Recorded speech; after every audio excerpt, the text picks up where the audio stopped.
उपमुख्यमंत्री एकनाथ शिंदेंच्या बालेकिल्ल्यात भाजपकडून शिवसेनेला शह देण्याचा प्रयत्न होतोय का, असा प्रश्न पुन्हा एकदा उपस्थित होतोय। भाजपचे 2 आमदार ठाण्यामध्ये आमदार आपल्या भेटीला या उपक्रमांतर्गत नागरिकांच्या समस्या सोडवणार आहेत। ठाणे शहर विधानसभेचे भाजप आमदार संजय केळकर आणि विधान परिषदेतले आमदार निरंजन डावखरे या उपक्रमामध्ये सहभागी होणार आहेत। तशातच ठाण्यात भाजपचा महापौर असावा अशी आमची इच्छा असणं स्वाभाविक आहे, असं सूचक वक्तव्य केळकरांनी केलंय।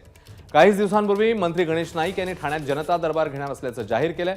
त्यानंतर आता आमदार आपल्या भेटीला उपक्रमाची घोषणा झाली आहे। त्यामुळे ठाण्यामध्ये शिंदेंच्या वर्चस्वाला स्पर्धा निर्माण करण्याचे प्रयत्न भाजपने आणखी तीव्र केले आहेत का, अशी चर्चा राजकीय वर्तुळात सुरू झाली आहे।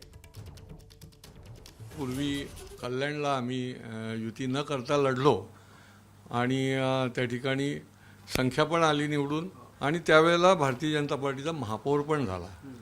त्याच्यामुळे प्रत्येकाला वाटतं की आणि स्वाभाविक आहे की आमचा देखील महापौर झाला पाहिजे, परंतु हे काळच शेवटी ठरवत असतं की निवडणुकीच्या संबंधामधले कशा पद्धतीने पुढच्या काळात निर्णय होतील।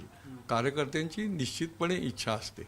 केवळ निवडणुका आल्या की आम्ही छत्र्या उगवणारे लोक नाही, रोज अभ्यास करणारे आम्ही विद्यार्थी आहोत। या शहराचं चांगलंच झालं पाहिजे ही माझी भावना आहे, केवळ आमदार झाल्यापासून नाही, त्याच्या आधीपासून।